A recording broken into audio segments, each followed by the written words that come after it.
الحمد لله رب العالمين والعاقبة للمتقين والصلاة والسلام على أشرف الأنبياء والمرسلين وعلى آله الطيبين الطاهرين وأصحابه الهادين المهديين أما بعد فقد قال الله تبارك وتعالى في الكلام المجيد والفرقان الحميد فأعوذ بالله من الشيطان الرجيم بسم الله الرحمن الرحيم شهر رمضان الذي أنزل فيه القرآن هدى للناس وبينات من الهدى والفرقان فمن شهد منكم الشهر فليصم وما كان مريضا أو على سفر فعدة من أيام أخر صدق الله المولانا العظيم وصدق رسوله النبي الكريم المكين الأمين ونحن على ذلك لمن الشاهدين والشاكرين والحمد لله رب العالمين إن الله وملائكته يصلون على النبي يا أيها الذين آمنوا صلوا عليه وسلموا تسليما اللهم صل على سيدنا محمد وعلى آل سيدنا محمد وبارك وسلم صلوا عليه صلاة وسلام عليك يا حبيبي يا رسول الله صلی اللہ تعالیٰ علیہ وسلم۔ معزز سامعین اکرام، ماہ رمضان المبارک کی ابتدا ہو چکی ہے۔ آج ماہ رمضان کا پہلا روزہ ہے۔ اللہ تبارک و تعالیٰ نے ہم پر بہت بڑا احسان فرمایا کہ اس نے ہمیں ماہ رمضان جیسا عظیم مہینہ عطا فرمایا۔ یہ رب کے کئی احسانات میں سے یہ بھی ہم پر بہت بڑا احسان ہے کہ مولا نے ہماری مغفرت کے لیے، ہماری بخشش کے لیے ماہ رمضان المبارک عطا فرمایا ہے۔ خالق کائنات نے ماہ رمضان کی عظمتوں کا ذکر قرآن پاک میں فرمایا۔ اللہ تعالیٰ نے اپنے کلام پاک میں ماہ رمضان کا ذکر کرتے ہوئے فرمایا شہر رمضان الذی انزل فیہ القرآن، کہ رمضان یہ وہ مہینہ ہے کہ جس میں قرآن کو نازل کیا گیا۔ قرآن جو اللہ کی کتاب ہے، اللہ تبارک و تعالیٰ نے اپنی کتاب کو جس مہینے میں نازل فرمایا وہ مہینہ ماہ رمضان المبارک کا تھا۔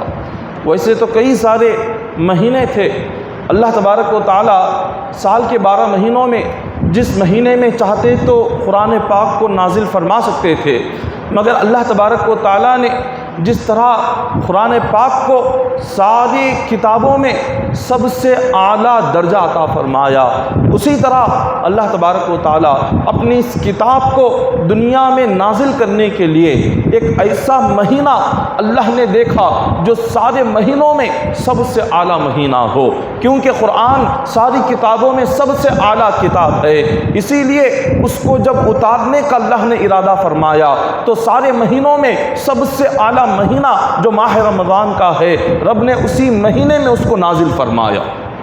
اللہ تبارک و تعالیٰ نے اس ماہ مبارکہ کو جو ہمیں عطا کیا ہے یہ اس لیے عطا کیا کہ ہم اس ماہ مبارکہ کا ایک ایک لمحہ صرف اس کی عبادت میں گزاریں۔ جیسے اللہ کا گھر مسجد ہے، جب بندہ کوئی مسجد میں داخل ہو جاتا ہے تو اس کا کام یہ ہوتا ہے کہ وہ اللہ کے گھر میں وہ اللہ کا کام کرے، وہ اللہ کے گھر میں اس کا ذکر کرے، وہ اللہ کے گھر میں اس کی عبادت کرے، اللہ کے گھر میں اس کے قرآن کی تلاوت کرے۔ اسی طرح رمضان اللہ کا مہینہ ہے، جب وہ مہینہ آ گیا تو اب ہمیں کیا کرنا ہے؟ اس مہینے میں ہمیں صرف اللہ کا کام کرنا ہے۔ اللہ کا کام کیا ہے؟ اللہ کی عبادت ہے۔ اللہ کا کام کیا ہے؟ نماز ہے۔ اللہ کا کام کیا ہے؟ روزہ ہے۔ اللہ کا کام کیا ہے؟ قرآن کی تلاوت ہے۔ اللہ کا کام اس کو راضی کرنا ہے، سجدہ کرنا ہے، ذکر وظائف پڑھنا ہے۔ تو یہ مہینہ جو ہمیں اللہ نے عطا فرمایا ہے یہ صرف عبادت کے لیے عطا فرمایا ہے۔ یہ مہینہ صرف عبادت کا ہے۔ دنیاوی مصروفیات سے خود کو فارغ کر کے ہمیں ہر طریقے سے اللہ کے حوالے کر دینا ہے، اپنے جسم کو، اپنی روح کو، اپنے دل کو، اپنے ظاہر اور باطن کو، اپنے ذہن کو ہر طریقے سے اللہ کی عبادت میں ڈوب جانا ہے، اللہ کے ذکر میں ڈوب جانا ہے۔ حدیث پاک میں آقا علیہ الصلوۃ والسلام ارشاد فرماتے ہیں کہ من فرح بدخول رمضان حرم جلدہ علی النیران۔ آقا علیہ الصلوۃ والسلام فرماتے ہیں جو رمضان کے آنے پر خوش ہو جائے، جو رمضان کے آنے پر خوش ہو جائے، اللہ اس کو عذاب جہنم سے نجات عطا فرماتا ہے، اس پر جہنم کی آگ حرام کر دی جاتی ہے۔ جو رمضان کے آنے پر خوشی مناتا ہے، رمضان کے آنے پر جس کا دل خوش ہو اور جس کو جشن منانے کا ارادہ ہو جائے، اور جو رمضان آنے کا انتظار کرے کئی دنوں سے، یہ سوچ کر کہ رمضان کب آئے گا، کب میں روزے رکھوں گا، کب میں تراویح سنوں گا، کب میں نماز تہجد ادا کروں گا، کب میں ماہ رمضان میں 5 وقتہ نماز کی پابندی کروں گا، تو جس بندے کے دل میں رمضان آنے کی خوشی آ جائے اور رمضان آنے پر وہ خوش ہو جائے، اللہ تبارک و تعالیٰ اس پر جہنم کی آگ کو حرام کر دیتا ہے، اسے جہنم کی آگ نہیں جلاتی۔ حضور علیہ الصلوۃ والسلام فرماتے ہیں کہ اللہ تبارک و تعالیٰ جب رمضان کی پہلی رات آتی ہے تو خدا یہ اعلان فرماتے ہیں، خدا کا اعلان ہوتا ہے کوئی بندہ جو مجھ سے محبت کرتا ہے، رب فرماتا ہے کہ جو مجھ سے محبت کرے میں بھی اس سے محبت کرتا ہوں۔ اور رمضان کی رات میں، پہلی رات میں اللہ تبارک و تعالیٰ یہ اعلان فرماتے ہیں کوئی بندہ جو مجھے راضی کرنا چاہے، کوئی بندہ جو مجھے خوش کرنا چاہے، رب فرماتا ہے کہ جو مجھے خوش کرے گا میں اس بندے کو خوش کروں گا، جو مجھے راضی کرنے کی کوشش کرے گا میں اس بندے کو اپنی نعمتوں کی بارش عطا فرماؤں گا۔ پھر اللہ تبارک و تعالیٰ اس بندے سے آگے ارشاد فرماتے ہیں کہ اے بندے، اگر تو ماہ رمضان میں مجھ سے گناہوں کی مغفرت مانگنا چاہتا ہے، اگر تو مجھ سے اپنے گناہوں کی بخشش مانگنا چاہتا ہے، تو رب فرماتا ہے کہ بندے میں رمضان کے صدقے میں تیری مغفرت اور بخشش فرما دوں گا، میں رمضان کے صدقے میں تیرے گناہوں کو مٹا دوں گا۔ اور پھر آگے حضور نے فرمایا اللہ تبارک و تعالیٰ کرامن کاتبین، جو ہمیشہ بندوں کے ساتھ جو 2 فرشتے اس کے نامہ اعمال لکھتے ہیں، اس کی نیکیاں بھی لکھتے ہیں، اس کی برائیاں بھی لکھتے ہیں، اس کی عبادتیں بھی لکھتے ہیں، اس کے گناہ بھی لکھتے ہیں، اللہ تبارک و تعالیٰ کرامن کاتبین سے فرماتے ہیں کہ اے فرشتوں، یہ جو بندہ ہے میرے مصطفیٰ کا امتی، اس نے ماہ رمضان میں روزہ رکھا ہے، ماہ رمضان میں یہ میری خاطر بھوکا پیاسا رہتا ہے، تو لہٰذا اس کے نامہ اعمال میں جتنے گناہ ہیں سارے گناہوں کو مٹا دو، رمضان مکمل ہونے تک اس کے نامہ اعمال میں صرف نیکیاں ہی نیکیاں لکھتے رہو، کوئی گناہ نامہ اعمال میں مت لکھو۔ اللہ تبارک و تعالیٰ فرشتوں کو حکم دیتے ہیں کہ روزدار کے لیے صرف وہ نیکیاں لکھے، روزدار کے لیے ماہ رمضان مکمل ہونے تک صرف اس کی عبادتیں لکھے، روزدار کے لیے وہ پچھلی زندگی میں جو گناہ نامہ اعمال میں لکھے ہوئے ہیں وہ سارے گناہوں کو مٹا دے۔ اللہ تعالیٰ اس روزے کی صدقے میں بندے کو یہ نعمت عطا فرماتا ہے۔ حضرت عمر فاروق رضی اللہ تعالیٰ عنہ آپ بیان کرتے ہیں حضور علیہ الصلوۃ والسلام نے ارشاد فرمایا کہ جب کوئی بندہ ماہ رمضان میں وہ روزہ رکھ کر جب وہ سو جاتا ہے، تو جب کوئی ہم نماز پڑھتے ہیں، عبادت کرتے ہیں، تو جب تک عبادت میں ہوتے ہیں تب تک ہمارے لیے ثواب لکھا جاتا ہے۔ اگر کوئی نماز میں ہے تو جب تک نماز میں ہے وہ عبادت میں ہے، جیسے اس نے سلام پھیر لیا اس کی عبادت ختم ہو گئی۔ اگر کوئی بندہ صدقہ خیرات کر رہا ہے، جب تک وہ صدقہ کرتے رہے گا، خیرات کرتے رہے گا، اس وقت میں وہ عبادت میں ہے، اس کو ثواب ملے گا۔ جیسے ہی صدقہ اور خیرات اس نے روک دیا اس کی عبادت ختم ہو گئی، نیکیاں اس کی روک دی جاتی ہیں۔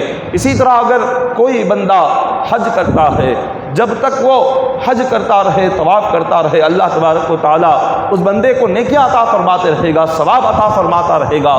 جب اس نے طواف کو روک دیا اس کی عبادت رک گئی اور اس کی نیکیوں کا سلسلہ بھی رک گیا۔ لیکن روزے کا معاملہ یہ ہے کہ روزہ ایک ایسی عبادت ہے کہ اگر بندہ حالت روزے میں چل رہا ہے تو بھی اس کے لیے ثواب ہے، بیٹھا ہوا ہے تو بھی وہ عبادت میں ہے، خاموش ہے تب بھی وہ عبادت میں ہے، وہ سویا ہوا ہے تب بھی وہ عبادت میں ہے، کسی سے بات کر رہا ہے تب بھی اس کو نیکیاں عطا کی جاتی ہے، اگر وہ کسی سے ملاقات کر رہا ہے تب بھی اس کو ثواب دیا جاتا ہے۔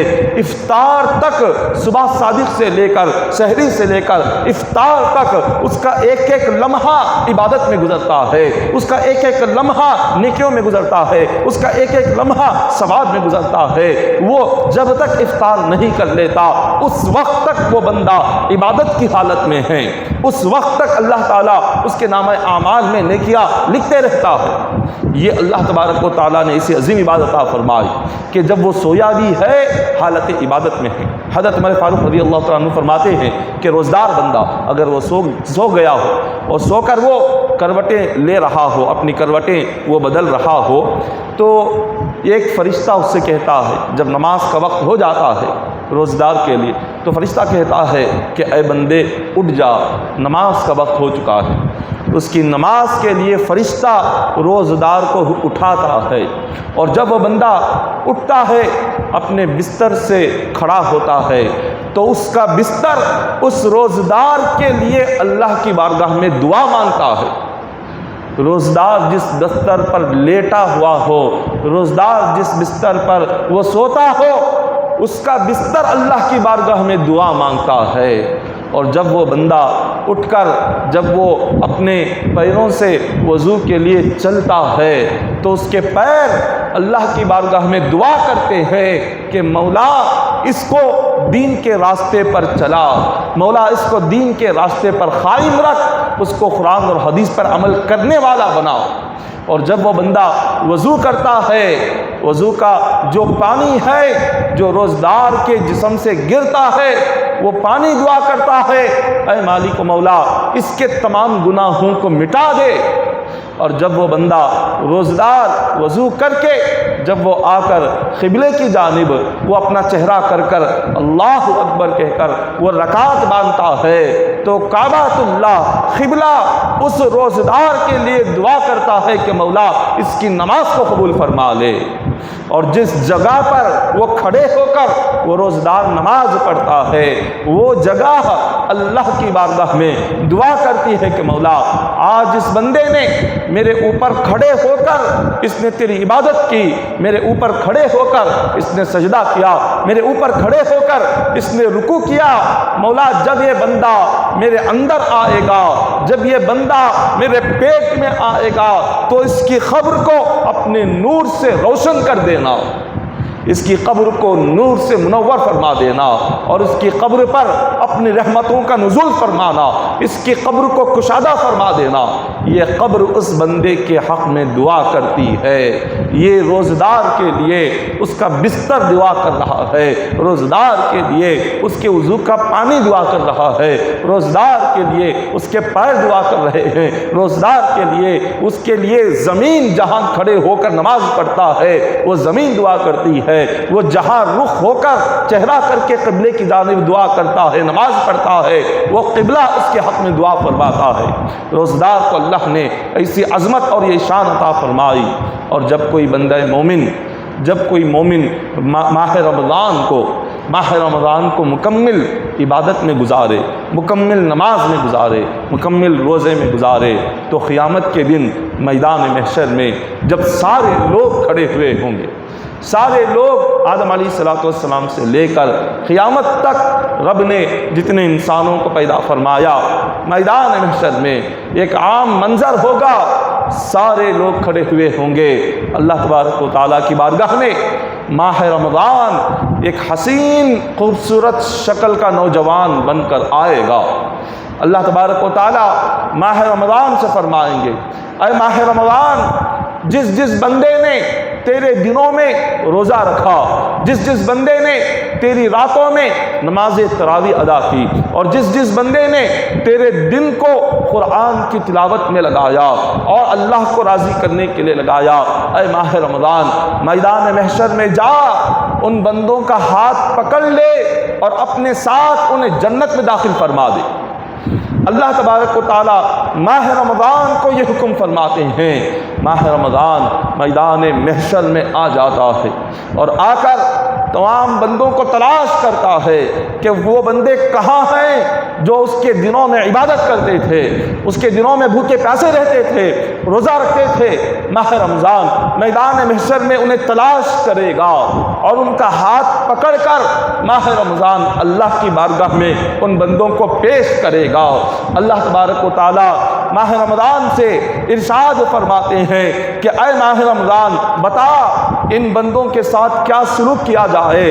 ماہ رمضان عرض کرتے ہیں کہ اے مالک و مولا، ان بندوں نے میرے دنوں میں بھوکے پیاسے رہ کر تجھے راضی کیا، ان بندوں نے راتوں میں کھڑے ہو کر نماز تراویح میں تیرا کلام سن کر تجھے راضی کیا، ان بندوں نے ماہ رمضان میں اپنا مال صدقہ و خیرات کر کے تجھے راضی کیا۔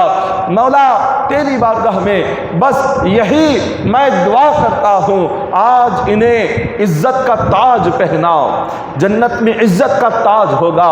اللہ تبارک و تعالیٰ اس بندے کو ہر ایک کے ساتھ 1000 سنہرے تاج اللہ اس کو پہنائے گا۔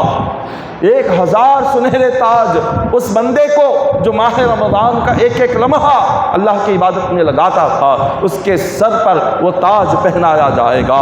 اور پھر اللہ تعالیٰ ماہ رمضان سے ارشاد فرمائیں گے، اے ماہ رمضان ان بندوں کے ساتھ اور کیا سلوک کیا جائے بتا۔ ماہ رمضان عرض کرتا ہے کہ مولا یہ بندے جو میرے دن اور رات کو تیری عبادت اور اطاعت میں لگائے، آج مولا یہ گناہ گاروں کے حق میں دعا کریں گے، ان کی دعا کے صدقے میں گناہ گاروں کو جہنم سے نجات عطا فرما۔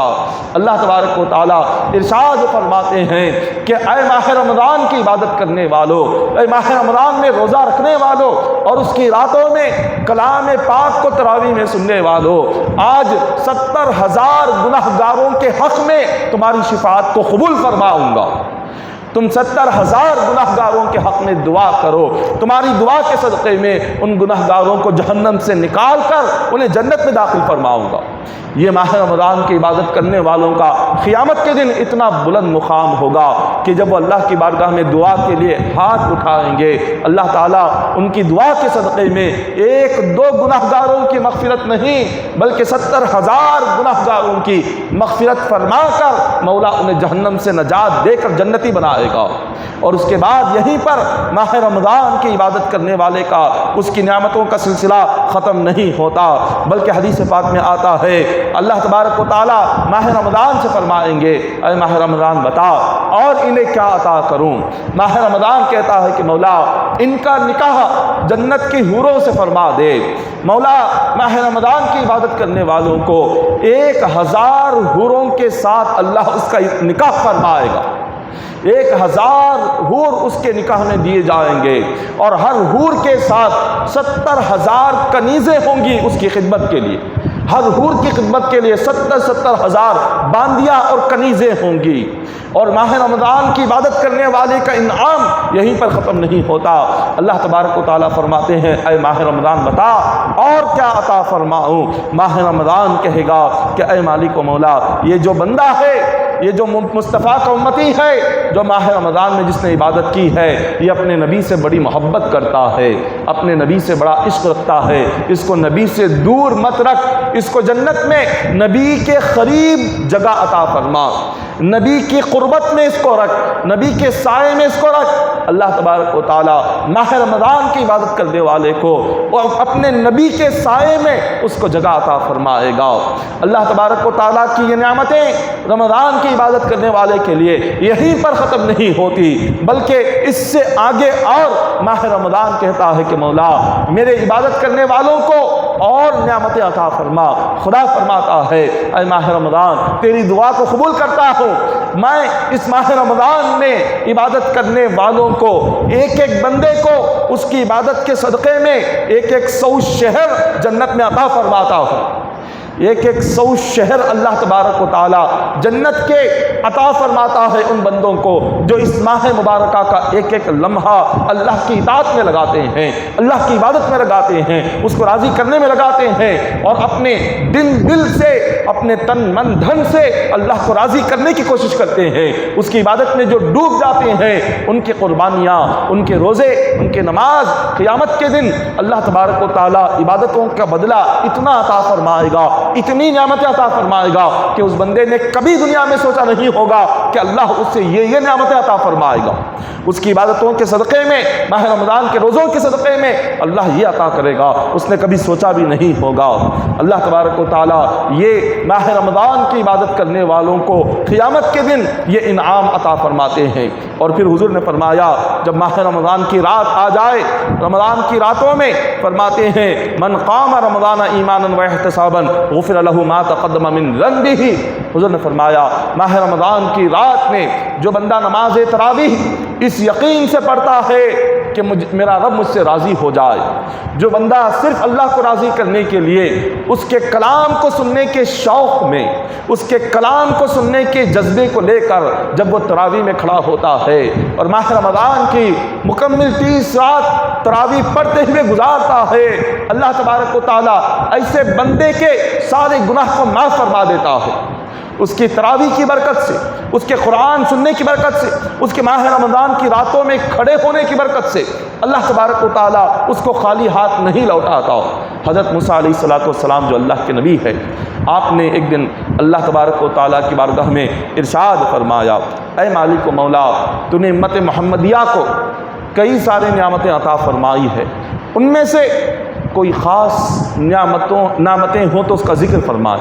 اللہ نے فرمایا امت محمدیہ کو میں نے 2 نور عطا فرمائے، اور وہ 2 نور 2 اندھیرے مقامات پر انہیں کام آئیں گے۔ حضرت موسیٰ علیہ السلام فرماتے ہیں کہ مولا وہ 2 نور جو تو نے امت محمدیہ کو عطا کیے ہیں وہ کون سے نور ہیں، اور وہ 2 اندھیرے مقامات کہاں ہیں جہاں یہ 2 نور کام آئیں گے؟ اللہ تبارک و تعالیٰ نے ارشاد فرمایا پہلا نور تو ماہ رمضان کا نور ہے، یہ ماہ رمضان کا نور انہیں قبر میں کام آئے گا۔ ماہ رمضان کا جو نور ہے انہیں قبر کے اندھیرے میں کام آئے گا۔ ماہ رمضان کی عبادت کا نور ان کے قبر کے اندھیرے کو دور کر دے گا۔ اور دوسرا جو نور ہے اللہ نے فرمایا وہ قرآن کی تلاوت کا نور ہے، اور یہ قرآن کی تلاوت کا نور قیامت کے دن جب بندوں کے آگے ان کے گناہوں کی وجہ سے اندھیرا چھا جائے گا، اللہ تبارک و تعالیٰ قرآن کے نور کی برکت سے قیامت کا اندھیرا دور فرما دے گا۔ قیامت کے دن کا اندھیرا قیامت کے نور کے صدقے میں اللہ اس کو مٹائے گا۔ اور یہ 2 نور، رمضان کا نور، قرآن کا نور، بندے کو قبر میں کام آئے گا اور قیامت کے دن کام آئے گا۔ رب تبارک و تعالیٰ نے یہ ایسے نورانی عبادتیں ہمیں عطا فرمائی ہیں۔ اگر ہم اس ماہ مبارکہ میں علم کی مجلس میں بیٹھے، کہیں پر اللہ رسول کی باتیں ہو رہی ہو، علم کی مجلس ہو، قرآن اور حدیث کی محفل ہو، قرآن کی تفسیر کی محفل ہو، وہاں پر اگر کوئی بندہ ماہ رمضان میں جا کر وہ بیٹھتا ہے تو حضور نے فرمایا کہ ماہ رمضان میں کسی دینی مجلس میں جا کر بیٹھنا، کہ اللہ رسول کی محفل میں جا کر بیٹھنا اللہ کو اتنا پسند ہے کہ اللہ تبارک و تعالیٰ ایک ایک قدم پر اسے 1 سال کی عبادت کا ثواب عطا فرماتا ہے۔ وہ جس دینی محفل میں جانے کے لیے، جس دینی مجلس میں جانے کے لیے وہ اپنے گھر سے لے کر وہاں پہنچنے تک جتنے قدم وہ اٹھاتا ہے، ہر قدم پر اللہ اسے 1 سال کی عبادت کا ثواب عطا فرماتے ہیں۔ اور پھر آگے فرمایا کہ اللہ تبارک و تعالیٰ وہ بندے کو عرش کے نیچے قیامت کے دن اب جگہ عطا فرماتے ہیں۔ عرش الہی کا سایہ قیامت کے دن یہی ہوگا۔ قیامت کے دن ایک میدان ہوگا، اس میدان کے سوا بندوں کو اور کچھ نظر نہیں آئے گا۔ لوگ سائے کی تلاش میں گھومیں گے، کوئی دیکھے گا کہیں دیوار کا سایہ مل جائے، اس کے سائے میں جا کر کھڑا ہو جاؤ، کیونکہ ہر ایک کے سر پر صرف 1 بالش کے فاصلے پر سورج ہوگا۔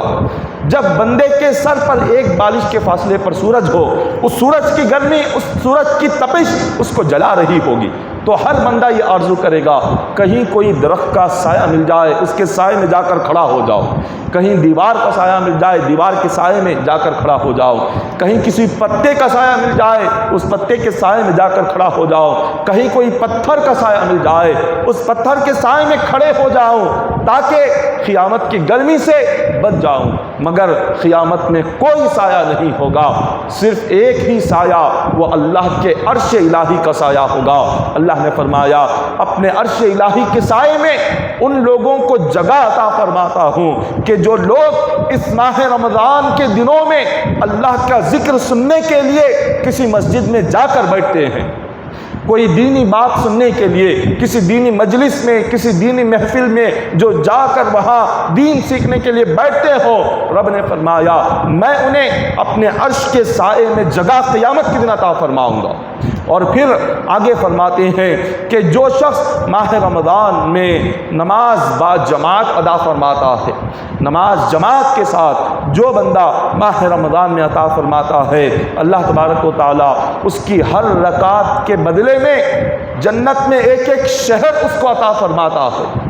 وہ جتنی رکعتیں ماہ رمضان میں ادا کرے گا، ہر رکعت کے بدلے میں اللہ تبارک و تعالیٰ اس کو ایک شہر عطا فرمائیں گے با جماعت نماز ادا کرنے والے کو۔ اور پھر آگے حضور نے فرمایا کہ جو کوئی بندہ ماہ رمضان میں اپنے والدین کی خدمت کرتا ہو، اپنے والدین کے ساتھ اچھا سلوک کرتا ہے، والدین کے ساتھ محبت سے پیش آتا ہے، الحضور فرماتے ہیں ماہ رمضان میں والدین کی جو بندہ خدمت کرے میں اس سے جنت کا وعدہ کرتا ہوں۔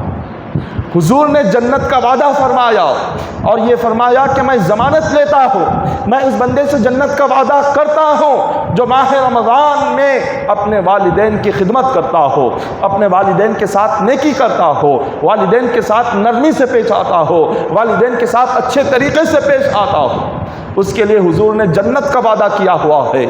اور آگے فرمایا جو کوئی خاتون ماہ رمضان میں اپنے شوہر کی خدمت کرے، اپنے شوہر کی خدمت کرے، اللہ تبارک و تعالیٰ اس خاتون کو بی بی مریم اور بی بی آسیہ کی عبادت کے برابر ثواب عطا فرماتے ہیں۔ جو کوئی خاتون اپنے شوہر کو راضی کرے ماہ رمضان میں اور خدمت کر لے، حضرت بی بی مریم اور بی بی آسیہ کی عبادت کے برابر اس کے لیے ثواب دیا جاتا ہے۔ حضرت بی بی مریم کون ہیں؟ عیسیٰ علیہ السلام کی والدہ، حضرت بی بی آسیہ کہ جنہوں نے حضرت موسیٰ علیہ السلام کو اپنے گھر میں پالا، ان کی تربیت کی، ان کی پرورش کی، یہ وہ بی بی آسیہ ہے۔ اللہ تبارک و تعالیٰ ایسی عظیم خواتین کی عبادت کے برابر ثواب اس خاتون کو عطا کرتا ہے جو ماہ رمضان میں اپنے خادم کی خدمت کر کے اس کو راضی کرتی ہے۔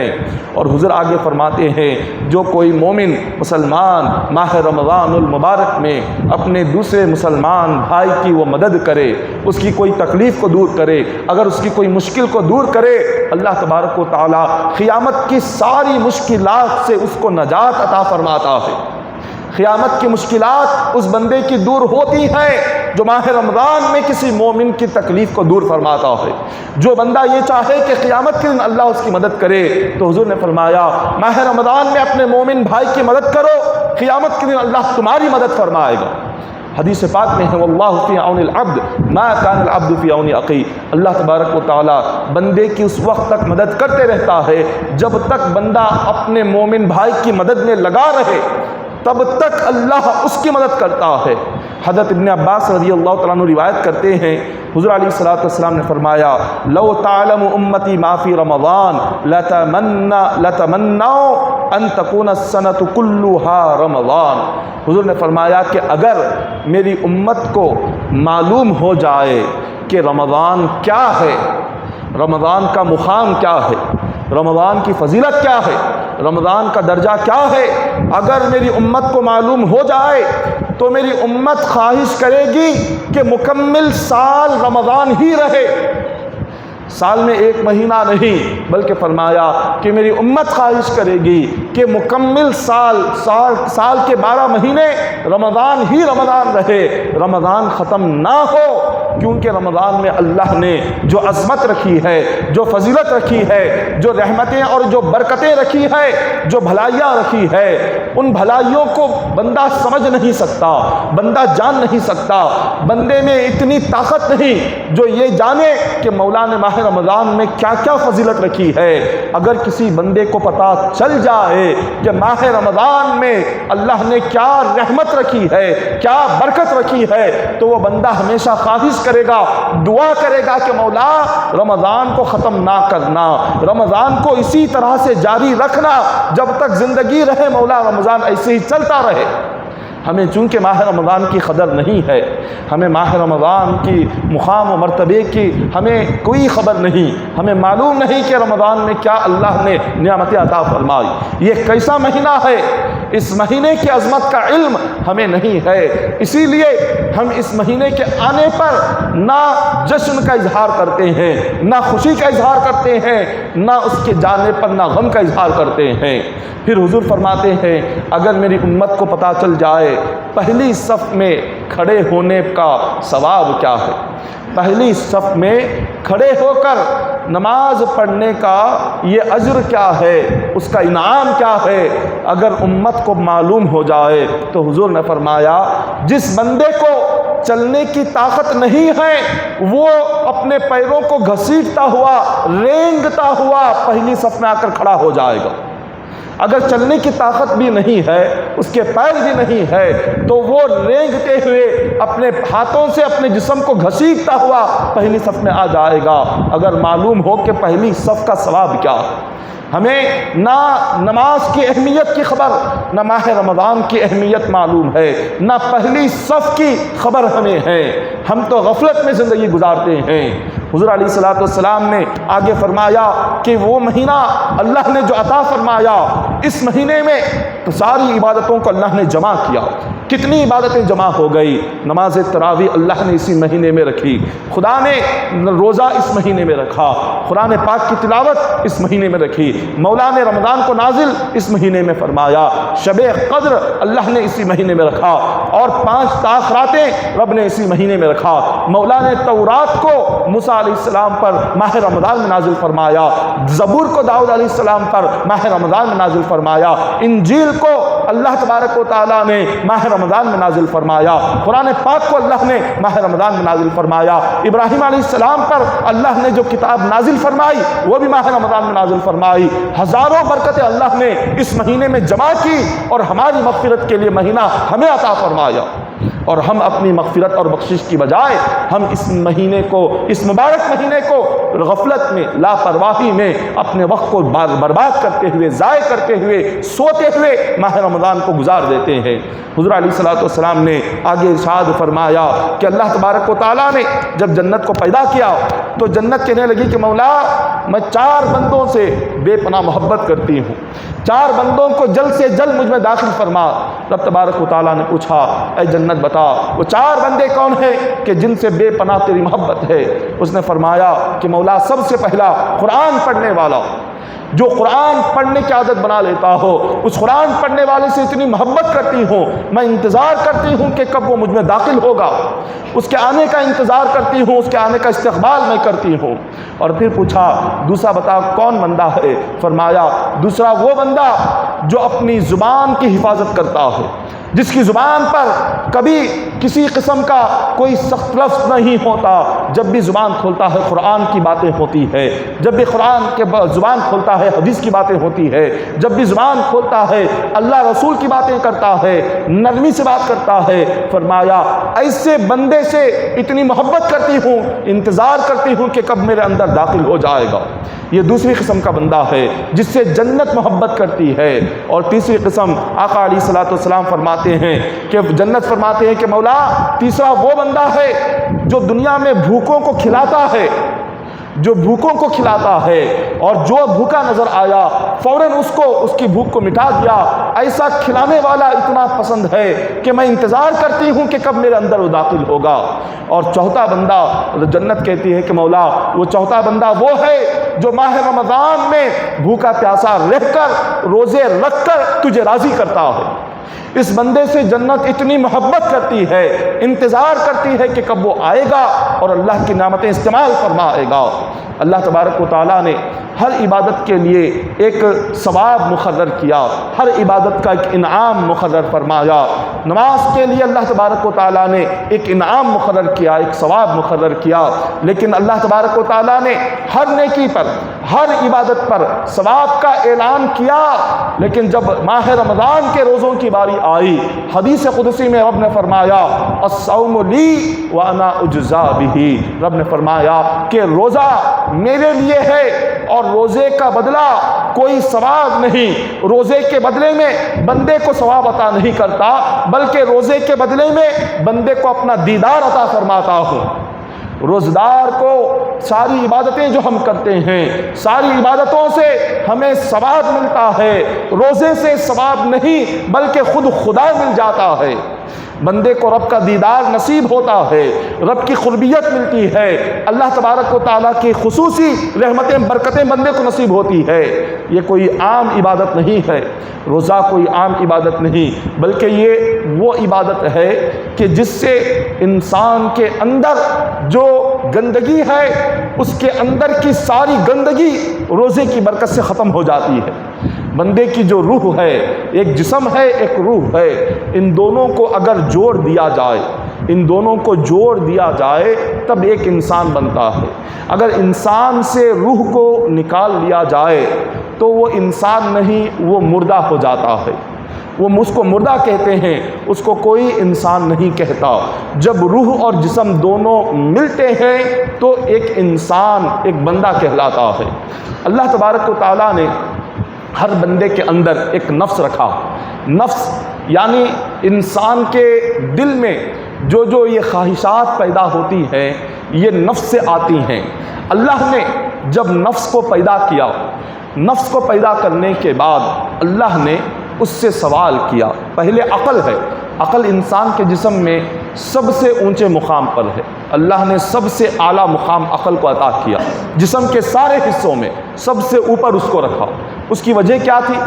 جب اللہ نے عقل کو پیدا کیا اور عقل کو کہا کہ اے عقل تو سامنے آ، اس سے کہا کہ قریب آ، وہ قریب آئی، عقل سے کہا کہ دور چلی جا، دور چلی جائے، اور عقل سے کہا کہ من انا و من انتا، اے عقل بتا میں کون ہوں اور تو کون ہے۔ عقل نے جواب دیا کہ مولا میں تیری ایک مخلوق ہوں اور تو میرا رب ہے، تیری اطاعت کرنا مجھ پر واجب ہے، تو جو حکم دے گا تیرے حکم پر میں عمل کروں گی۔ عقل نے اللہ کے سامنے عاجزی کا اظہار کیا، وہ عاجزی ہو گئی۔ اللہ تبارک و تعالیٰ کو عقل کی یہ عاجزی اتنی پسند آئی، رب نے فرمایا کہ تو نے میرے سامنے غرور نہیں کیا، فخر تکبر نہیں کیا، تو جھک گئی، میں جسم میں سب سے اعلیٰ مقام تجھے عطا فرماتا ہوں۔ انسان جب عاجزی کرتا ہے اللہ تعالیٰ کو کتنا پسند ہے۔ عقل کی عاجزی رب کو اتنی پسند آئی، جسم کے سب سے اوپری حصے میں اللہ نے عقل کو رکھا۔ پھر اللہ نے نفس کو پیدا کیا اور نفس سے پوچھا اے نفس بتا میں کون ہوں اور تو کون ہے۔ نفس نے جواب دیا انا انا و انتا انتا، فرمایا کہ میں ہوں اور تو ہے۔ اللہ کو نفس کا جو غرور تھا، اس کا جو فخر تکبر تھا، اللہ کو اتنا ناپسند گزرا کہ اللہ نے اس کا غرور ختم کرنے کے لیے 100 سال تک جہنم کی آگ میں جلایا۔ نفس کو 100 سال اللہ نے جہنم کی آگ میں جلانے کے بعد اس کو جہنم سے نکالا اور پوچھا کہ من انا و من انتا، کیا اے نفس اب بتا میں کون ہوں اور تو کون ہے۔ 100 سال جہنم میں جلنے کے بعد بھی نفس نے جواب دیا انا انا و انتا انتا، کہا کہ میں ہوں اور تو ہے۔ 100 سال جہنم کی آگ میں جلنے کے باوجود بھی نفس میں عاجزی نہیں آئی، نفس کا غرور ختم نہیں ہوا، نفس کا فخر اور تکبر ختم نہیں ہوا، تو اللہ تبارک و تعالیٰ نے اس کے اندر کا یہ غرور ختم کرنے کے لیے اس کو 100 سال بھوکا رکھا اور 100 سال اس کو پیاسا رکھا۔ پھر اس کے بعد اللہ نے نفس سے سوال کیا، اے نفس اب بتا تو کون ہے اور میں کون ہوں؟ 100 سال بھوکا رہنے کے بعد نفس نے کہا کہ مولا میں تیری مخلوق ہوں، تو میرا رب ہے، تو جو کہے گا تیرے حکم پر عمل کروں گا۔ 100 سال بھوکا رہنے کے بعد، پیاسا رہنے کے بعد نفس کے اندر جو فخر تھا ختم ہو گیا، جو غرور تھا ختم ہو گیا، وہ جھک گیا اور رب کی بارگاہ میں کہا کہ مولا تو جو کہے گا تیرے ہر حکم پر عمل کروں گا۔ اللہ تبارک و تعالیٰ نے بندوں سے فرمایا کہ کتب علیکم الصیام کما کتب علی الذین من قبلکم لعلکم تتقون، فرمایا کہ بندو اپنے نفس کو توڑنا چاہتے ہو، نفس کے اندر سے اگر گندی خواہشیں نکالنا چاہتے ہو تو روزہ رکھ لیا کرو۔ روزہ انسان کے نفس کو ہر قسم کی برائی سے پاک کرتا ہے، روزہ بندے کے ذہن کو گندے وسوسے سے پاک کرتا ہے، روزہ بندے کے نفس سے تمام ناپاکی کو ختم کر دیتا ہے۔ بندہ جتنا بھی گناہ گار کیوں نہ ہو، سر سے پیر تک اس کے جتنے گناہ کیوں نہ ہو جائے، اس کی روح گناہوں سے گندی کیوں نہ ہو جائے، جب وہ روزہ رکھ لیتا ہے یہ روزے کی بھوک اور پیاس کی تکلیف اس کے گناہوں کو جلا کر اس کو پاک و صاف کر دیتی ہے، اس کو گناہوں کو جلاتی ہے۔ یہ روزے کی بھوک کی تکلیف کیا ہے؟ پیاس کی تکلیف۔ اور یہ روزے کی جو ساری تکلیفیں ہیں، یہ تکلیفیں ایک آگ ہے، یہ آگ بندے کے گناہ کو جلاتی ہے، یہ آگ بندے کے نفس کی گندگی کو جلاتی ہے، یہ بھوک اور پیاس کی آگ ہمارے ذہن کے گندے خیالات کو جلاتی ہے، ہمارے ذہن کو پاک کرتی ہے۔ حضور علیہ الصلوۃ والسلام نے اپنے صحابہ اکرام سے فرمایا، یا معشر الناس، حضور نے فرمایا کہ اے نوجوانوں اگر تم میں طاقت ہے تو نکاح کر لو، اگر تم میں کھلانے کی طاقت ہو اور تو تم فوراً نکاح کر لو۔ پھر فرمایا کہ اے نوجوانوں اگر تم میں کھلانے کی طاقت نہیں ہے، اگر اپنی بیوی کے خرچ کو برداشت کرنے کی طاقت نہیں ہے، اپنی بیوی کے جائز تمام خواہشات پورا کرنے کی طاقت نہیں ہے اور اپنی خواہشات نفسانی کو ختم کرنا چاہتے ہو، روزہ رکھو، تمہاری خواہشات نفسانی ختم ہو جائے گی۔ انسان کی جو خواہشات نفسانی ہے اس کو اگر قابو میں لانا ہو اور اس کو اگر ختم کرنا ہو تو روزہ ایک ایسی عبادت ہے کہ خواہشات نفسانی کو ختم کر دیتی ہے۔ اور اس کے علاوہ کھانا کیا کرتا ہے؟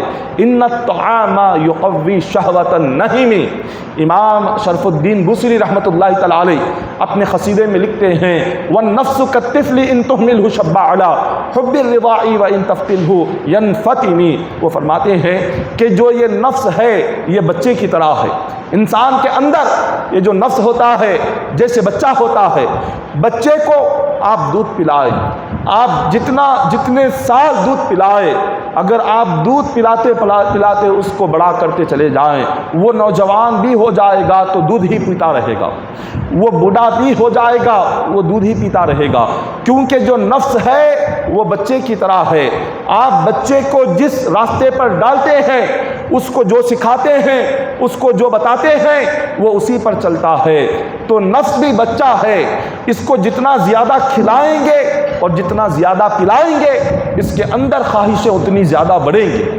نفس کو جتنا لذیذ غذا، جتنی مزیدار غذا آپ کھلاتے چلے جاؤ اور جتنا پیٹ بھر کر کھاتے چلے جاؤ اور جتنے اچھے اچھے مزیدار کھانے کھاتے چلے جاؤ، خواہشات نفسانی بڑھتی جائے گی، انسان کی خواہش بڑھتی جائے گی، اس کی شہوت بڑھتی جائے گی، اس کے نفس کی طاقت بڑھتی جائے گی۔ فرمایا اب اس کی خواہش کو ختم کرنا ہو تو کیا کرنا ہے؟ اس نفس کے اندر سے یہ نفس کو نکالنا ہے اور اس کی ناجائز تمنائیں ختم کرنا ہے۔ تو اللہ نے فرمایا اس کو بھوکا رکھو، نفس کو پیاسا رکھو، جتنا بھوکا رکھو گے، جتنا پیاسا رکھو گے، یہ ساری خواہشات کو ختم کر دے گا۔ بھوک اور پیاس یہ نفس کو، انسان کو اتنا سدھار دیتی ہے کہ آپ روزے کی حالت میں دیکھیں، اگر نگاہ کہیں غلطی سے کسی غیر محرم خاتون پر اٹھ بھی جائے، فوراً دل سے آواز آتی ہے کہ روزہ ہے، فوراً اپنی نگاہ کو ہٹا لے۔ دل کہتا ہے، بندے کے اندر سے ایمان کہتا ہے، ایمان اس کو پکارتا ہے کہ بندے کیا کر رہا ہے، روزے کی حالت میں ہے اور تیری نگاہیں گناہ کر رہی ہے، وہ کچھ جھوٹ بولنا چاہتا ہے لیکن اس کا ایمان اس سے کہتا ہے کہ بندے کیا کر رہا ہے، روزہ ہے، جھوٹ بولے گا، وہ چغلی کرنا چاہتا ہے لیکن اس کے اندر کا ایمان اس کو پکار کر کہتا ہے کیا کر رہا ہے، روزے کی حالت میں غیبت کرے گا، چغلی کرے گا، جھوٹ بولے گا اور اللہ کی نافرمانی کرے گا، روزے کی حالت میں ہے کیا تو عبادت کو چھوڑے گا۔ اسی کو کہتے ہیں تقویٰ۔ تقوی کا مطلب کیا ہے؟ تقوی کا مطلب اللہ نے فرمایا روزے سے تقویٰ پیدا ہوگا، روزے سے پرہیزگاری پیدا ہوگی۔ تقوی کا مطلب یہ ہے خود کو گناہوں سے بچانا اور عبادت کے راستے پر ڈالنا، عبادت کی پابندی اور گناہوں سے بچنا، اسی کا نام تقویٰ ہے۔ اور یہ کہاں سے آتا ہے؟ یہ روزے کی برکت سے بندے میں پیدا ہوتا ہے۔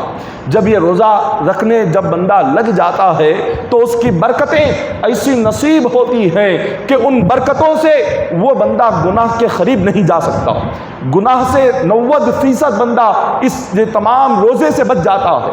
روایتوں میں آتا ہے، حدیث پاک ہے، حضور علیہ الصلوۃ والسلام ایک دن مسجد نبوی کے منبر پر حضور نے اپنا خدم مبارک رکھا، خدم رکھ کر حضور نے آمین کہا۔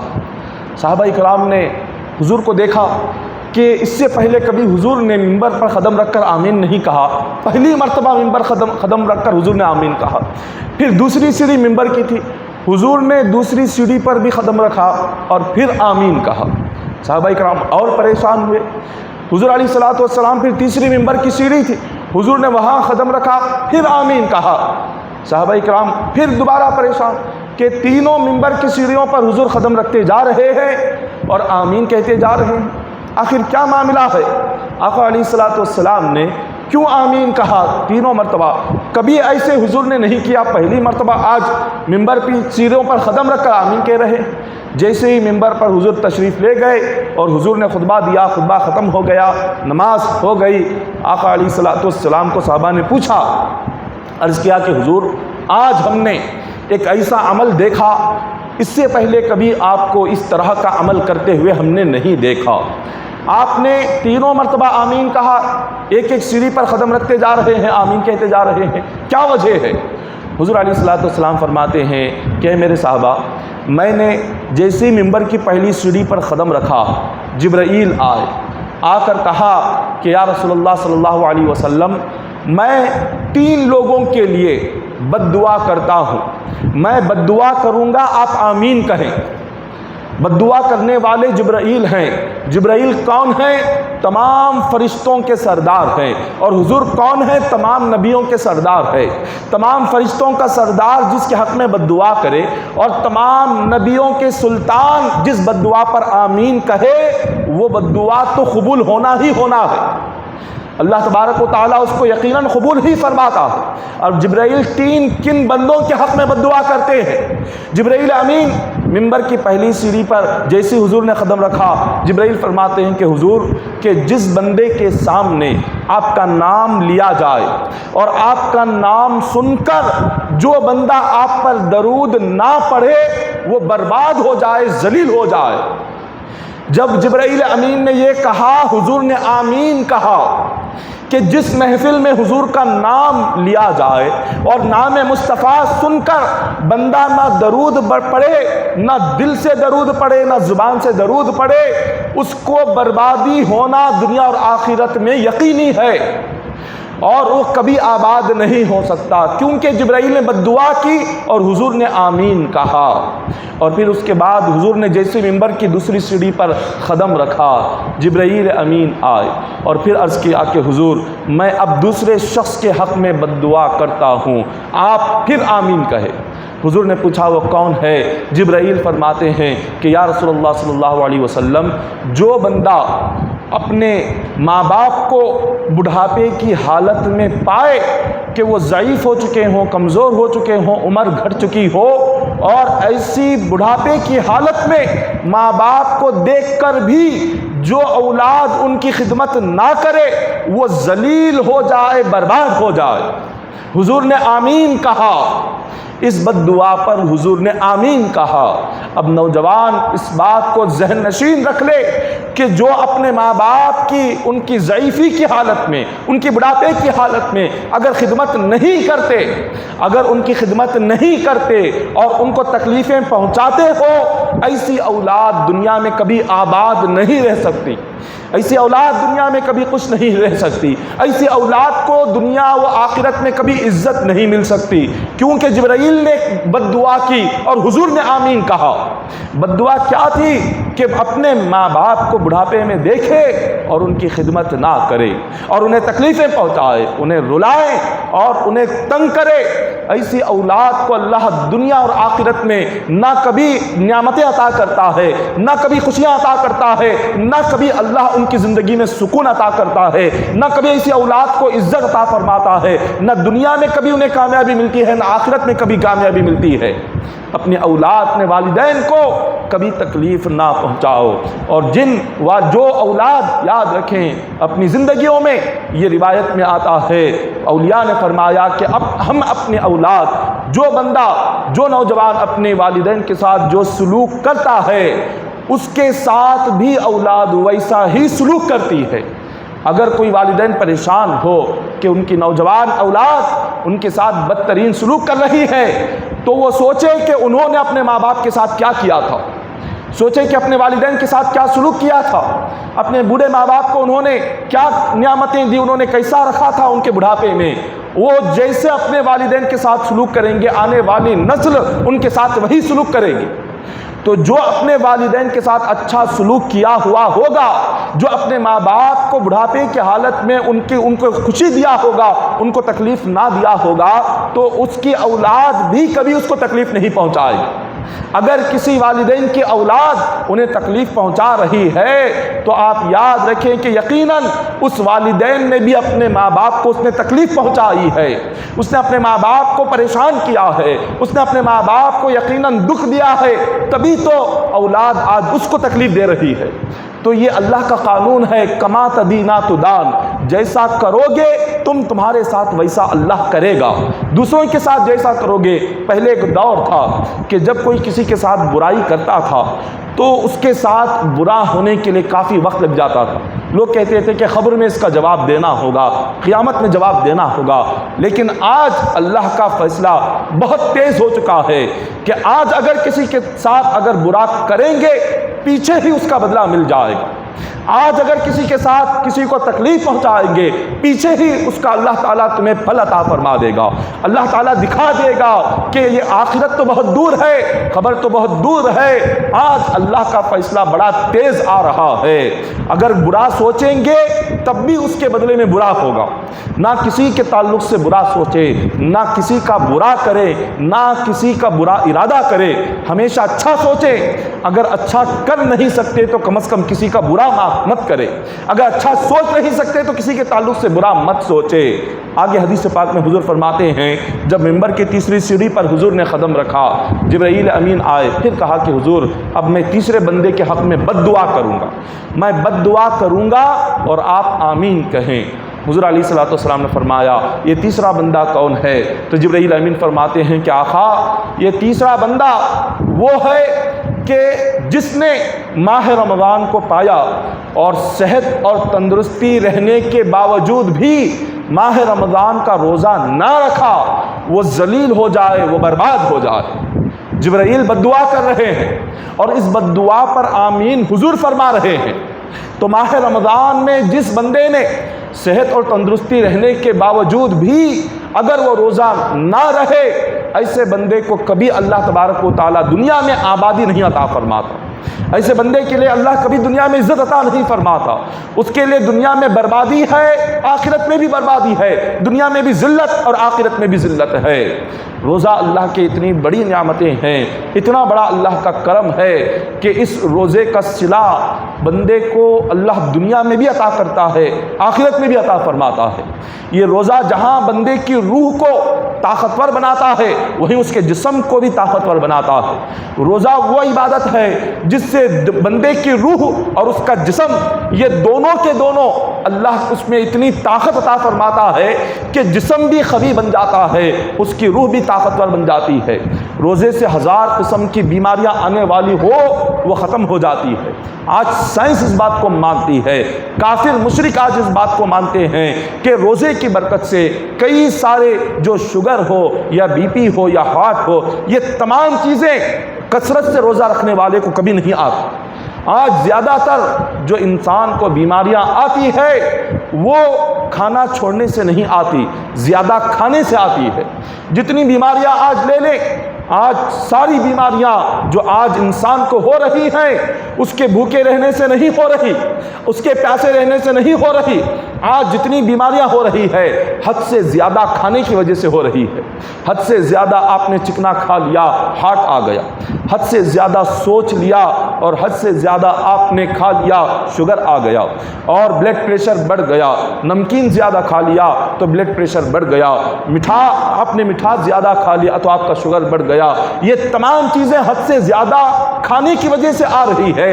ایک وہ تندرستی والا دور تھا کہ جس میں لوگ بھوک اور پیاس سے مرتے تھے، کم کھانے اور کم پینے سے بھوکے پیاسے رہ کر مر جاتے تھے۔ لیکن آج جو دور ہے اتنا رزق بڑھتا جا رہا ہے کہ آج انسان بھوک سے نہیں مر رہا، پیاس سے نہیں مر رہا، بلکہ حد سے زیادہ کھانے سے آج انسان مر رہا ہے۔ حد سے زیادہ کھا کر آج انسان کو موت آ رہی ہے، حد سے زیادہ کھا کر آج بیماریاں آ رہی ہے۔ تو یہ روزہ کیا ہے؟ سال بھر جو آج ہم کھاتے ہیں، کھا کر جو جسم کو کمزور بنا دیتے ہیں، یہ روزہ ہمارے جسم کے تمام حصوں کو جو کھانے کی وجہ سے کمزور ہو چکے ہیں بھوکے پیاسے رکھ کر اس میں طاقت پیدا کر دیتا ہے۔ روزے سے کمزوری نہیں آتی۔ یہ جو خیال ہے یہ غلط خیال ہے کہ روزے سے جسم کمزور ہوتا ہے، روزے سے انسان کی طاقت کمزور ہوتی ہے۔ نہیں، روزے سے انسان کی طاقت بڑھتی ہے۔ روزے سے انسان کی طاقت بھی بڑھتی ہے، جسمانی طاقت بھی بڑھتی ہے، روحانی طاقت بھی بڑھتی ہے۔ اللہ نے دونوں قسم کی طاقتیں روزے میں عطا فرمائی ہے، لیکن یقین ہونا چاہیے، یقین کرنا چاہیے قرآن اور حدیث کی باتوں پر، یقین ہونا چاہیے اللہ رسول کی باتوں پر کہ جب اللہ رسول نے ہمیں اس عبادت کا حکم دیا ہے تو یقیناً اس میں کوئی نہ کوئی تو وجہ ہے، ورنہ اللہ کو کیا ہے؟ اللہ تبارک و تعالیٰ وہ تو رب ہے، بندوں کے بھوکا رہنے سے اس کو کیا ملنے والا ہے؟ بندوں کے کھانے سے اس کو کیا ملنے والا ہے؟ بندے کھائیں یا بھوکے رہیں، اللہ کی شان نہ بھوکا رہنے سے بڑھتی ہے نہ کھانے سے اس کی شان گھٹتی ہے۔ وہ تو رب ہے، اس کو تو کچھ فرق نہیں۔ یہ بھوکا پیاسا جو بندہ رہتا ہے اس کا فائدہ بندے کو ہی پہنچتا ہے۔ یہ بندے کے جسمانی فائدے کے لیے، اس کی روحانی فائدے کے لیے، بندے کی دنیا اور آخرت کی کامیابی کے لیے اللہ نے اس کو روزہ رکھنے کا حکم دیا۔ رب تبارک و تعالیٰ نے فرمایا لعلکم تتقون کہ بندے یہ روزہ رکھ کر جو فائدہ ملنے والا ہے یہ تجھے ہی ملنے والا ہے، تجھے دنیا میں بھی ملنے والا ہے، آخرت میں بھی ملنے والا ہے۔ حضرت ابو حفص الکبیر رحمۃ اللہ تعالی فرماتے ہیں کہ رمضان کی پہلی رات آپ پر نیند کا غلبہ ہوا، آپ نے دیکھا کہ خواب میں جنت میں دیکھا کہ ایک نہر ہے، پانی کی نہر بہہ رہی ہے اور اس نہر کو موتیوں سے بنایا ہوا ہے۔ اچانک آپ کی نظر وہاں پر بیٹھی ہوئی حوروں پر پڑی۔ وہ فرماتے ہیں کہ ان کے چہرے سورج کی طرح جگمگا رہے تھے۔ آپ کو تعجب ہوا اور آپ کی زبان سے اچانک سے کلمہ نکل گیا۔ جیسے ہی آپ نے کلمہ پڑھا تو آپ سے کلمہ سن کر تمام حوریں بھی کلمہ پڑھنے لگ گئی۔ جب ساری حوروں کو آپ نے کلمہ پڑھتے ہوئے سنا تو آپ نے ان سے پوچھا کہ اللہ تبارک و تعالیٰ نے تمہیں اس نہر کے کنارے پر بٹھایا ہوا ہے اور تمہارے چہرے سورج اور چاند کی طرح جگمگا رہے ہیں، اتنا حسن رب نے تمہیں دیا ہوا ہے، لیکن بتاؤ تو صحیح اللہ تبارک و تعالیٰ نے کن بندوں کے لیے تمہیں پیدا کیا ہوا ہے؟ وہ حوریں کہتی ہیں خالق کائنات نے جو ہمیں پیدا کیا کسی عام بندوں کے لیے پیدا نہیں کیا، اللہ تبارک و تعالیٰ نے ہمیں صرف ماہ رمضان کے روزداروں کے لیے پیدا کیا ہے۔ یہ صرف رب نے ہمیں جو پیدا کیا یہ ماہ رمضان کے بھوکے پیاسے رہنے والوں کے لیے، ماہ رمضان میں روزہ رکھنے والوں کے لیے رب کی جانب سے ہمارے لیے وہ ساری نعمتیں جب اللہ نے دیکھا تو ہمارا نکاح مولا روزداروں سے قیامت کے دن فرما دے گا۔ یہ تمام روایات جو ہم پڑھتے ہیں، احادیث روایتوں میں آتا ہے کہ ایک شخص بہت ہی بڑا مجوسی تھا۔ مجوسی کہتے ہیں آگ کی عبادت کرنے والے، خدا کی عبادت نہیں کرتا تھا، آگ کی عبادت کرتا تھا، مشرک تھا۔ اس مجوسی نے اپنے نوجوان لڑکے کو دیکھا کہ ماہ رمضان میں وہ بازار میں کھڑے ہو کر کچھ کھا رہا تھا۔ اس نے اپنے بیٹے کو بلایا اور بلا کر اس نے اس کے چہرے پر ایک تماچا مارا۔ نوجوان لڑکے نے پوچھا کہ اے میرے والد، آپ نے سارے اس بازار میں لوگوں کے سامنے مجھے تماچا مارا، اس کی وجہ کیا ہے؟ باپ نے کہا کہ ماہ رمضان کی آج پہلی تاریخ ہے اور مسلمان بھوکے پیاسے رہتے ہیں، اور تم اس ماہ رمضان میں تم کھا رہے ہو، رمضان کی بے ادبی کرتے ہو، رمضان کی بے احترامی کرتے ہو، اور ماہ رمضان کے آنے پر لوگوں کے سامنے کھا کر ماہ رمضان کی بے عزتی کرتے ہو، اسی لیے میں نے تمہیں مارا ہے۔ یہ واقعہ ہو گیا۔ اب وہ مجوسی جب اس کا انتقال ہوا تو لوگوں نے دیکھا کہ وہ جنت کے باغوں میں گھوم رہا ہے۔ لوگوں نے کہا کہ تو مجوسی تھا، اگر مسلمان ہوتا تو ہم سمجھ جاتے کہ کوئی نیکی پسند آ گئی، رب نے جنت میں داخل کیا۔ تو کافر تھا، کافر کی کوئی نیکی اللہ قبول نہیں کرتا۔ اگر کافر روزہ بھی رکھے، نماز بھی پڑھے، اگر کافر روزدار رہ کر وہ بھوکا پیاسا بھی اپنی زندگی گزار لے، وہ جو نیکی کرے اللہ کافر کی نیکیوں کا بدلہ دنیا میں ہی عطا کر دیتا ہے۔ کافر جتنی بڑی اچھائی کیوں نہ کرے، آخرت میں اس کی نیکیوں کا بدلہ کافر کو کچھ نہیں ہے، اس کی ساری نیکیوں کا بدلہ اللہ دنیا میں ہی دے کر اسے ختم کر دیتا ہے۔ تو اس سے کہا گیا تو کافر تھا، مشرک تھا، اگر کوئی نیکی کیا بھی ہو اللہ دنیا میں اس کا بدلہ تجھے دے دیا ہوگا، لیکن آج ہم تجھے جنت میں دیکھ رہے ہیں، یہ بات کیا ہے؟ بات سمجھ نہیں آئی۔ اس نے کہا کہ لوگوں تمہیں کیا خبر ہے؟ جب مجھ پر فرشتے آئے اور میری روح قبض کرنے کے لیے میرے سر کے پاس بیٹھ گئے، رب کی بارگاہ سے حکم آیا، اللہ نے فرمایا کہ اے اسرائیل، اس بندے کے جسم سے روح نہ نکالنا۔ اسرائیل علیہ السلام نے فرمایا کہ مولا کیوں؟ اللہ تبارک و تعالیٰ فرماتے ہیں کہ اس بندے نے ماہ رمضان کی، میرے مہینے کی عزت کی ہے، اس کا ادب کیا ہے، اس کی روح نکالنے سے پہلے اس کو کلمہ پڑھا کر مسلمان بنا دینا۔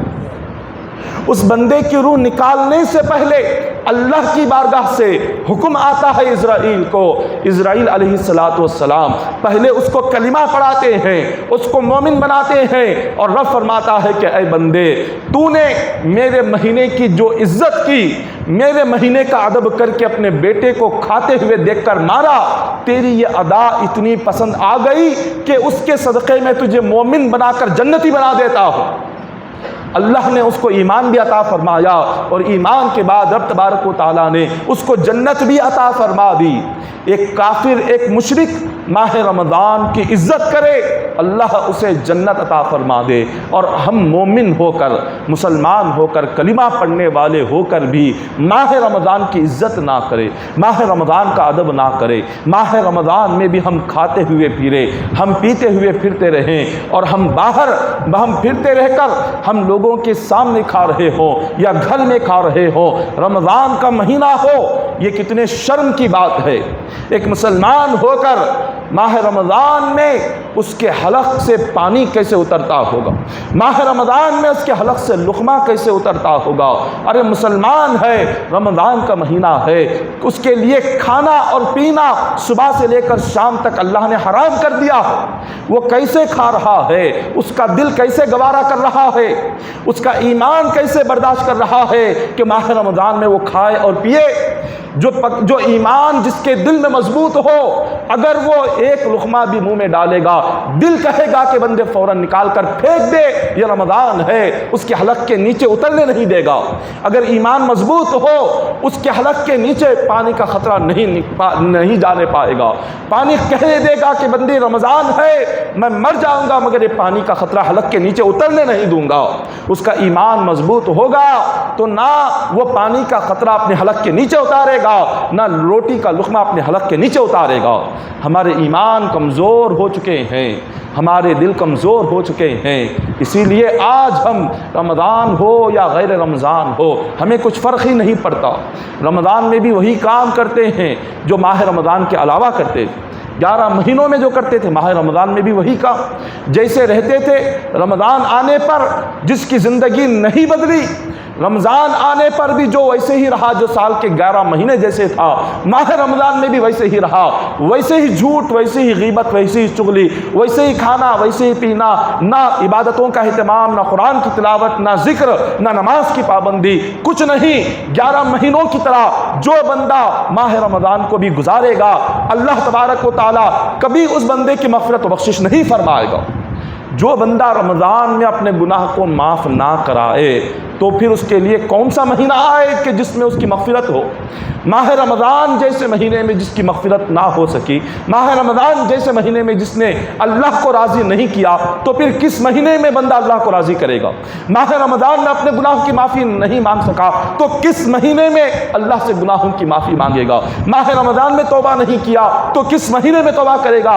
ارے ماہ رمضان میں نماز نہیں پڑھے گا تو اور کب نماز پڑھے گا؟ ماہ رمضان میں اگر جماعت کا اہتمام نہیں کریں گے تو اور پھر کب کریں گے؟ ایسے عظیم مہینے میں اور ایسے عظمت والے مہینے میں بھی اگر ہم عبادت کا اہتمام نہ کریں تو پھر کس مہینے میں ہم عبادت کا اہتمام کریں گے؟ تو اللہ تبارک و تعالیٰ کا اتنا بڑا احسان ہے کہ مولا نے ہم گنہگاروں کو یہ عظیم مہینہ عطا فرمایا، لیکن آج ہم اس مہینے کی پہلی تاریخ تو آ چکی ہے، لیکن پہلی تاریخ کب آتی ہے، آخری تاریخ کب آتی ہے، پتہ ہی نہیں چلتا، کیونکہ ماہ رمضان میں ہم نے محنت کی نہیں ہے، اسی لیے نہ اس کے آنے کا پتہ چلتا ہے نہ جانے کا پتہ چلتا ہے۔ محنت کریں گے تو معلوم ہوگا، تکلیف اٹھائیں گے تو معلوم ہوگا، ماہ رمضان میں راتوں میں اٹھ کر تہجد پڑھیں گے تو معلوم ہوگا، نیند کو قربان کریں گے تو معلوم ہوگا۔ جس کو نیند بھی پوری چاہیے، کھانا بھی پورا چاہیے، پینا بھی پورا چاہیے، جس کو گھومنا پھرنا بھی پورا چاہیے، تو رمضان کے آنے اور جانے کا کیا پتہ چلے گا؟ جس بندے کو بدلنا ہی نہیں ہے، اپنی زندگی کو بدلنا ہی نہیں ہے اور زندگی ویسے ہی گزارنی ہے جیسے 11 مہینے گزارتے تھے، تو اس بندے کو نہ رمضان کے آنے کا پتہ چلے گا نہ جانے کا پتہ چلے گا۔ تو رمضان عام مہینوں کی طرح نہ گزارے، رمضان میں 5 وقت نہیں بلکہ 6 وقت کی نماز کی پابندی کرو، تہجد سے پابندی کرو، صرف 5 وقتہ نماز نہیں، سحری کو 10-15 منٹ پہلے اٹھ جاؤ، پہلے تہجد ادا کرو، تہجد کے بعد سحری، سحری کے بعد نماز فجر، نماز فجر کے بعد نماز اشراق، نماز اشراق کے بعد قرآن کی تلاوت، پھر نماز ظہر، نماز ظہر کے بعد پھر عصر، عصر کے بعد پھر قرآن کی تفسیر، قرآن کی تفسیر سنیں، پھر مغرب، مغرب کے بعد اوابین، اوابین کے بعد پھر نماز عشاء، پھر عشاء کے بعد تراویح، تراویح کے بعد پھر وطر، پھر وطر ختم ہو گئی، اسی طرح رات میں سوئیں تو اللہ کا ذکر درود پڑھتے پڑھتے سو جائیں، جیسے ہی اٹھ گئی تو پھر تہجد شروع کر دے۔ ایسے رمضان کو گزارے، رمضان کو ایسے گزارے، کوئی لمحہ بیکار نہ جائے۔ وقت ملا قرآن کے چھوٹے پارے کر کے اپنے جیب میں رکھ لیں، وہ جہاں وقت ملا قرآن کے پارے کھولیں، قرآن پڑھ لیں۔ اب تو موبائل ہے، قرآن کا ایپ ڈاؤن لوڈ کر لیں، جب موقع ملا جہاں بیٹھے ہو قرآن کا ایپ اوپن کر لیں، قرآن پڑھنا شروع کر دیں۔ کوئی وقت رمضان کا بیکار جانے نہ دے۔ پتہ نہیں کہ کوئی لمحہ ایسا آ جائے کہ جس میں ہم کوئی عبادت کرے اللہ کو پسند آ گئی اور اللہ اس کے صدقے میں قیامت کے دن ہمیں عذاب جہنم سے نجات عطا فرمائے گا۔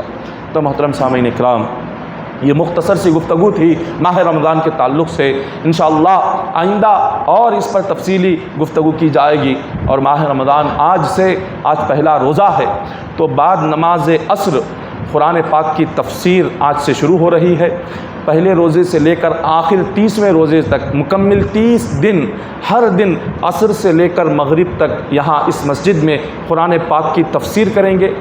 میں ہی تفسیر کروں گا، تو لہٰذا جتنا تراویح میں ہم پڑھتے ہیں، یعنی کل ہم نے 2.5 پارے سورہ بقرہ ہم نے کل ختم کیا، تو جتنا تراویح میں آپ سنتے ہیں وہ کیا تھا، تراویح میں کیا آپ نے سنا، وہ کیا واقعات گزرے، اس کا بیان عصر کے بعد کیا جائے گا۔ جو تراویح میں رات میں ہم پڑھیں گے، دوسرے دن عصر سے مغرب کے درمیان ہم اس کی تفسیر کریں گے۔ تو لہٰذا 30 دن تک، آج سے لے کر مکمل ہم 30 دن تک قرآن پاک جتنا پڑھیں گے، ہم عصر سے مغرب تک ہم اس کا بیان کریں گے۔ آپ اس میں ضرور شامل رہے، کیونکہ قرآن تو اترا ہے لیکن قرآن میں کیا ہے ہمیں معلوم ہی نہیں۔ یہ کم از کم ایک مہینے میں جتنا معلوم کر سکتے ہو، جتنا جان سکتے ہو قرآن کے بارے میں اتنا جانیں، ورنہ پھر 11 مہینے میں کہاں کس کو وقت ملتا ہے قرآن کے بارے میں کہنے کا یا سننے کا یا اس کے بارے میں جاننے کا۔ تو کم از کم رمضان کے ذریعے سے تو قرآن میں کیا ہے، ہر پارے میں جو ہم پڑھتے ہیں کیا کیا کس پارے میں کیا ہے، کس سورے میں کیا ہے، کم از کم اتنا تو ہمیں جاننے کا موقع ملے گا۔ تو آج سے عصر سے لے کر مغرب تک انشاءاللہ 30 دن قرآن پاک کی تفسیر رہے گی، اور فجر کے بعد بخاری کا درس ہوگا اور مسائل بیان کیے جائیں گے، روزے کے مسائل، زکوٰۃ کے مسائل، اور روزے میں کیا کرنا ہے کیا نہیں کرنا ہے، وہ تمام مسائل فجر کی نماز کے بعد انشاءاللہ بیان ہوگے۔ فجر کا جو وقت ہے مکمل 30 دن رمضان ختم ہونے تک، فجر میں جو اذان ہوگی 5:10 پر فجر کی اذان ہوگی اور 5:30 بجے فجر کی جماعت قائم ہوگی۔ یہ رمضان مکمل ہونے تک ہے۔ ماہ رمضان کے بعد پھر یہ وقت بدل جائے گا، اور ماہ رمضان تک یہ تمام چیزیں جاری رہیں گی۔ تو آپ تراویح میں شرکت فرمائیں، تراویح میں قرآن سنیں، عصر کے بعد آج سے تفسیر میں شرکت فرمائیں، اور خاص طور پر جب آپ جمعہ کے لیے آئیں یا جس نماز کے لیے بھی آئیں تو ایک مسئلہ ذہن میں رکھیں کہ بالغ لوگوں کی صفوں میں اگر کوئی نابالغ داخل ہو جائے تو کسی ایک کی بھی نماز نہیں ہوتی۔ مسئلہ ہے فقہ کا کہ جہاں بالغ لوگوں کی صفیں ہوں، یعنی بڑے لوگوں کی صفیں ہوں، اس میں کوئی نابالغ بچہ، چھوٹا سا بچہ اگر کسی صف میں آ کر کھڑے ہو جائے تو اس صف میں جتنے لوگ کھڑے ہیں کسی ایک کی بھی نماز نہیں ہوتی۔ تو خاص طور پر اس بات کا خیال رکھیں کہ کس صف میں کہاں بچے آ رہے ہیں پتہ نہیں چل رہا ہے، تو جس کی وجہ سے نمازیں نہیں ہو رہی، نمازیں چلی جا رہی ہے، اور کبھی صفوں میں ایک صف مکمل ہوتی ہے اور پھر بعد کی صف مکمل نہیں ہوتی، آگے کی صف خالی ہوتی ہے، پیچھے کی صف مکمل ہوتی ہے۔ ایسے صفیں ادھوری رکھ کر اگر نماز پڑھیں گے تو نماز نہیں ہوگی۔ پہلے آگے کی صفیں ہمیں مکمل طریقے سے پوری کرنا ہے، اور حضور علیہ الصلوۃ والسلام کے زمانے میں بھی طریقہ یہی تھا کہ آقا علیہ الصلوۃ والسلام پہلے جو تھے، جو صحابہ اکرام میں جاننے والے لوگ تھے انہیں سامنے کھڑا کرتے تھے، پھر اس کے بعد نوجوانوں کے بعد بچوں کی صفیں، ایسے ترتیب ہوتی تھی۔ سنت طریقہ یہی ہے۔ تو لہٰذا جب بڑے جہاں کھڑے ہو جائیں بالغ لوگ تو نابالغ بچے کو صف میں آنے نہ دے، انہیں صفوں سے پیچھے کرے تاکہ سب کی نماز صحیح طریقے سے مکمل ہو، اور ایک صف مکمل کرنے کے بعد ہی دوسری صف کو شروع کرنا ہے، اور ایک صف مکمل ہی نہیں ہے اور ایسے ہی سارے کے سارے جہاں موقع ملا، جہاں جگہ مل گئی کھڑے ہو گئے، تو ایسے کرنے سے بھی نماز نہیں ہوگی۔ تو یہ تمام باتوں کا خصوصی طور پہ خیال رکھنا ہے، اس لیے کہ ماہ رمضان میں کثرت سے تعداد آ جاتی ہے اور ہم صفوں کا اہتمام نہیں کرتے، اور ہم صفوں میں کون کھڑے ہیں کون نہیں یہ بھی نہیں دیکھتے، تو اس سے ہماری نمازیں کون سی ہو رہی ہے کون سی نماز نہیں ہو رہی ہے معلوم نہیں ہوتا۔ دعا ہے کہ اللہ تبارک و تعالی ہم تمام کو کہنے سننے سے بڑھ کر عمل کرنے کی توفیق عطا فرمائے۔ اللہ تبارک و تعالی ہم تمام کے صغیرہ کبیرہ گناہوں کو معاف فرمائے۔ الہ العالمین، اے مالک و مولا باری تعالی، ماہ رمضان المبارک کے مکمل روزے رکھنے کی توفیق عطا فرما۔ مولا اس ماہ مبارکہ کا ایک ایک لمحہ قرآن پاک کی تلاوت میں لگانے کی توفیق عطا فرما، قرآن پاک کا ذکر سنتے ہوئے گزارنے کی توفیق عطا فرما۔ الہ العالمین، ماہ رمضان کے صدقے میں ہم تمام کے صغیرہ کبیرہ گناہوں کو معاف فرما دے۔ الہ العالمین، ماہ رمضان کے صدقے سے مولا ہم تمام کو جماعت کے ساتھ 5 وقتہ نماز پڑھنے کی توفیق عطا فرما۔ مولا ہمیں تہجد گزار بنا دے۔ مولا ماہ رمضان کی مکمل راتوں میں اٹھ کر نماز تہجد پڑھنے کی توفیق عطا فرما۔ اس ماہ مبارکہ میں مولا کثرت سے قرآن نماز تلاوت کرنے کی توفیق عطا فرما۔ ان اللہ و ملائکتہ یصلون علی النبی یا ایھا الذین آمنوا صلوا علیہ وسلموا تسلیما۔ اللهم صل على سيدنا محمد وعلى ال سيدنا محمد وبارك وسلم صلوا عليه صلاة وسلام عليك يا حبيبي يا رسول الله صلى الله تعالى عليه وسلم۔ حسبنا الله حسبنا الله حسبنا الله نعم الوكيل، نعم المولى ونعم النصير۔ سبحان ربك رب العزة عما يصفون وسلام على المرسلين والحمد لله رب العالمين۔